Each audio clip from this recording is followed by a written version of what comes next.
Hello, assalamu alaikum guys. Today I'm going to be starting the very first chapter of the cell physiology. I'm going to be covering the cell from this book known as Fast Mode, which is based on modular physiology. So I'm going to be using this book, which is basically a compilation of all the major books Gaten and Genome, and this book has been arranged in a modular fashion. Uh, so the first topic that we're going to be covering is cell.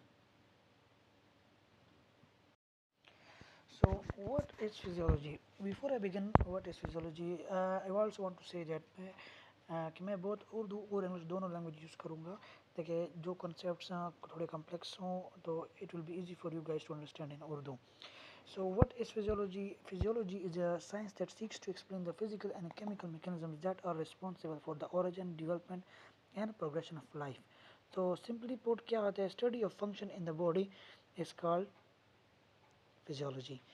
अब वही function, अब इसी definition को अगर हम use करें कि what is human physiology, तो हम इसको कह सकते हैं कि study of functions in the human body is called human physiology. So इसमें सिर्फ हमारे पास बेसिक फंक्शंस नहीं आते, बल्कि हमारे पास functions of cells, tissues, organs in the living body is known as human physiology. तो हमारे पास जो ह्यूमन बॉडी का होता है, ह्यूमन बॉडी को हम जब डिटेल में पढ़ेंगे तो हमारे पास सबसे फर्स्ट स्ट्रक्चर जो ह्यूमन बॉडी का होता है हमारे पास, जो कि बहुत बिल्डिंग ब्लॉक होता है, that makes the basic structure of the whole body is cell. It is also known as the living unit of the body. Each tissue or organ is an aggregate of many different cells held together by intercellular supporting structure. जितने भी body में tissues होते हैं वो cell से बनते हैं, और जो जितने भी टिश्यूज़ होते हैं वो ऑर्गेनाइज होकर एक ऑर्गन बनाते हैं, और इन ऑर्गन्स का पर एक अपना डेफिनेटिव टाइप ऑफ फंक्शन होता है. तो सेल जो होते हैं वो इन सब चीज़ों का बेसिक बिल्डिंग ब्लॉक बनता है.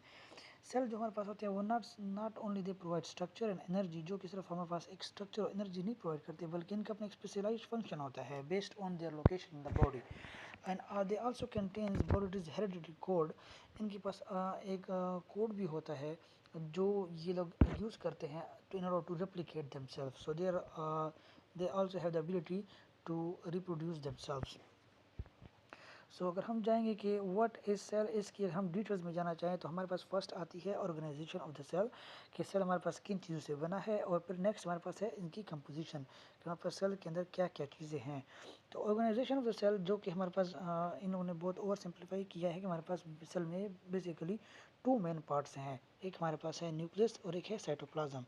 न्यूक्लियस जो होता है हमारे पास बेसिकली सेल के अंदर पाया जाता है. It is separated from the cytoplasm by nuclear membrane. The cytoplasm is separated from the surrounding fluids by cell membrane, also called plasma membrane. तो हमारे पास ऑर्गेनाइजेशन ऑफ सेल कुछ इस तरह है कि हमारे पास इसके अंदर न्यूक्लियस है जिसके जो कि हमारे पास सराउंडिंग साइटोप्लाज्म से सेपरेट है बाय न्यूक्लियर मेम्ब्रेन. और हमारे पास जो साइटोप्लाज्म है, जो कि ये वाला सारा एरिया है, ये हमारे पास आउटसाइड जो टिश्यू है उसे सेपरेट है by cell membrane, also known as plasma membrane. और हमारे पास अब ये वाला जो सारा टिश्यू है जिसको हम साइटोप्लाज्म कहते हैं, इसको बेसिकली हम प्रोटोप्लाज्म कहते हैं, जिनके अंदर हमारे पास water, electrolytes, proteins, lipid, carbohydrates, different components होते हैं, जो बाद में आगे एक्सप्लेन मैं करूँगा कि उनका हर एक का क्या क्या फंक्शन है. तो हमारे पास अभी कंपोजिशन में हम आते हैं. तो कंपोजिशन में हमारे पास जो है सबसे पहले हमारे पास वाटर है, फिर हमारे पास डिफरेंट आइंस हैं, प्रोटीन्स हैं, लिपिड्स हैं और कार्बोहाइड्रेट्स हैं. ये सारी चीज़ें मिलके सेल बनाते हैं. तो हमारे पास अब जो बेसिकली हमारे पास जो फर्स्ट कंपोनेंट हमारे पास है, जो कि हमारे पास सबसे ज़्यादा और major component of the cell है, वो है वाटर. बेसिकली जितनी भी सेल्स हैं बॉडी के अंदर, they are all water based. Water उनका मेन कंपोनेंट है, प्राइमरीली कंपोनेंट है. और इसी वाटर के अंदर हमारे पास जो होते हैं बहुत सारे केमिकल रिएक्शन जो होते हैं वो होते हैं. और जितने भी ऑर्गन्स डिफरेंट और जो स्ट्रक्चर जैसे प्रोटीन स्ट्रक्चर हैं वो इसी वाटर के अंदर सस्पेंडेड होते हैं, मतलब प्रेजेंट होते हैं. नेक्स्ट इंपॉर्टेंट कंपोनेंट जो हमारे पास है वो आइंस है. आइंस हमारे पास डिफरेंट आइंस हैं. हमारे पास उसमें हमारे पास पोटाशियम है, मैग्नीशियम है, फॉस्फेट है, हमारे पास सल्फेट है, बाइकार्बोनेट, सोडियम क्लोराइड और कैल्शियम आयंस हैं. ये डिफरेंट आयंस जो है हमारे पास बेसिकली चार्ज पार्टिकल्स हैं, जो कि हमारे पास डिफरेंट केमिकल इम्पल्स जनरेट करते हैं. सच हमारे पास नर्व हो गए या मसल फाइबर्स हो गए, जिससे हमारे पास ये नर्व्स की जो इलेक्ट्रोकेमिकल ग्रेडियंट जो होता है वो डेवलप होता है, जिसकी वजह से हमारे पास इम्पल्सेस कंडक्ट होते हैं.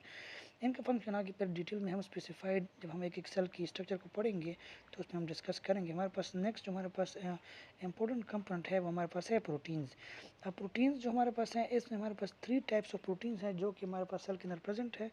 इसमें सबसे फर्स्ट हमारे पास प्रोटीन जो हमारे पास सेल के अंदर जो प्रेजेंट है वो है हमारे पास स्ट्रक्चरल प्रोटीन, जो कि basically these are polymers of individual protein molecules use to form microtubules and साइटोस्केलेटन्स।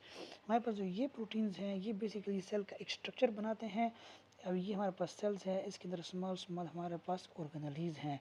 तो ये ऑर्गेनेलीज उससे कनेक्टेड हैं through different structure such as fibres ना, और हमारे पास इस तरह का स्केलेटन बनता है जिसकी वजह से हमारे पास ये ऑर्गेनेलीज जो होते हैं एक प्लेस में फिक्स्ड होते हैं। तो ये स्ट्रक्चर जो होता है ये भी हमारे पास प्रोटीन से बना होता है। और इसके अलावा कुछ हमारे पास इस तरह ऐसे ऑर्गेनेलीज भी हैं जैसे माइक्रोट्यूब्यूल्स। ये एक ऐसा ऑर्गेनेलीज है जो कि आप आगे पढ़ेंगे हमारे पास मेटासिस में इस्तेमाल होता है। तो ये भी बेसिकली हमारे पास प्रोटीन से बना होता है। नेक्स्ट हमारे पास है फाइबर प्रोटीन। ये बेसिकली हमारे पास कोलेजन और इलास्टिन फाइबर्स होते हैं जो कि हमारे पास outside the cell connective tissue में प्रेजेंट होते हैं। कनेक्टिव टिश्यू में हो गए, ब्लड वेसल वॉल्स में हो गए, टेंडन्स में हो गए, लिगामेंट्स में हो गए, जो कि हमारे सेल्स को आउटसाइड सपोर्ट प्रोवाइड करते हैं इंस्टेड ऑफ इनसाइड। जैसे कि हमारे पास ये दो सेल हैं, इनके बीच हमारे पास ये स्पेस है, इसमें हमारे पास ये प्रोटीन्स प्रेजेंट होते हैं। इलास्टिक फाइबर्स ये हमारे पास डिफरेंट कोलेजन फाइबर्स होते हैं, इनको हम फाइबर प्रोटीन कहते हैं। नेक्स्ट हमारे पास जो है वो है फंक्शनल प्रोटीन। जिस तरह के नाम से पता चल रहा है कि दीज आर फंक्शनल प्रोटीन्स, तो ये हमारे पास डिफरेंट फंक्शन जो होते हैं वो सेल के अंदर जो छोटे छोटे फंक्शंस होते हैं उनको ये इम्पेक्ट करता है। जैसे कि हमारे पास एंजाइम्स हो गए, they are mostly made of enzymes, जो हमारे पास सेल की फ्लूइड के अंदर मोबाइल होते हैं, डिफरेंट एरियाज पे जाते हैं और जहाँ पे रिएक्शन की ज़रूरत होती है वहाँ पे ये रिएक्शन करते हैं। इसकी एग्जाम्पल हमारे पास इस तरह है जैसे ग्लूकोज ऑक्सीजन रिएक्शन, जो हमारे पास स्प्लिट होकर ग्लूकोज होता है और उसके साथ कार्बन डाइऑक्साइड और हमारे पास वाटर जो होता है वो बनता है और साथ में एनर्जी जनरेट होती है। तो ये जो सारा रिएक्शन जो होता है, ये जो कंडक्ट होता है, ये हमारे पास एंजाइम्स के थ्रू होता है और ये एंजाइम्स हमारे प्रोटीन से बने होते हैं। नेक्स्ट इंपॉर्टेंट कंपोनेंट जो हमारे पास है वो है हमारे पास है lipids in the cell. Lipid जो हमारे पास है, they are different types of lipids in the cell. Some are fat so they are only soluble in fat solvents and these are phospholipids and cholesterol. ये जो हमारे पास है ये they make up 2% of the cell mass, और जिसमें mostly they are present in cell membrane and they are also forming membranes of intracellular organelles, जो हमारे पास बेसिकली बैरियर्स क्रिएट करते हैं। इनका मेन फंक्शन हमारे पास जो होता है वो यही होता है, जैसे मैंने प्रीवियसली भी एक्सप्लेन किया है कि उसमें हमारे पास ये हमारे पास जो ऑर्गेनेली है या सेल मेम्ब्रेन है, ये हमारे पास वाटर को सेल के जो कंटेंट है उसको वाटर में डिसिपिएट होने से बचाता है, ताकि हमारे पास जो जितना भी सेल के अंदर जो कंटेंट है जो कि सारा मोस्टली वाटर से बना है और बार भी सारा कंटेंट वाटर से बना है, तो यहाँ पर मिक्स होता है। तो इसको मिक्स होने से बचाने के लिए हमारे पास तो ये मेम्ब्रेन होती है, ये लिपिड से बनी होती है, क्योंकि लिपिड जो होता है वो वाटर में सॉल्व नहीं होता। तो ये सेल जो होती है अपनी एक इंटीग्रिटी और अपने एक स्ट्रक्चर मेंटेन रखता है वाटर वाले इन्वायरमेंट में। तो इसलिए मोस्टली जो मेम्ब्रेन हमारे बॉडी में है they are mostly made of lipid membrane. तो हमारे पास नेक्स्ट हमारे पास जो रह गया है वो है हमारे पास कार्बोहाइड्रेट्स। कार्बोहाइड्रेट्स जो होते हैं ये हमारे पास जो होते हैं सेल न्यूट्रिशन में इनका मेन रोल होता है, ये प्ले करते हैं। And they also make only 1% of total mass and 3% जो इसका हमारा मास है वो बेसिकली मसल में होता है और 6% मास जो होता है ये लिवर में बनाता है। चूँकि कार्बोहाइड्रेट्स जो होते हैं they are basically energy source of the cell. So ये मसल जो होते हैं हमारे पास बहुत ज़्यादा एनर्जी इस्तेमाल करते हैं, so they are present a lot more in the muscles. Similarly it's also used in order to make different types of enzymes and जो प्रोटीन स्ट्रक्चर जो लिवर में बनते हैं, तो उस उनकी वजह से इधर लिवर में इनकी ज़्यादा ज़रूरत होती है ग्लूकोज की, ग्लाइकोजन की, वहाँ पे ये स्टोर भी होते हैं। तो they make around 6% of mass in the liver. So these all were components of the cells, जो कि एक बार फिर रिपीट कर लूँ, हमारे पास वाटर है, आयंस हैं, डिफरेंट प्रोटीन्स हैं, लिपिड्स हैं और कार्बोहाइड्रेट्स हैं।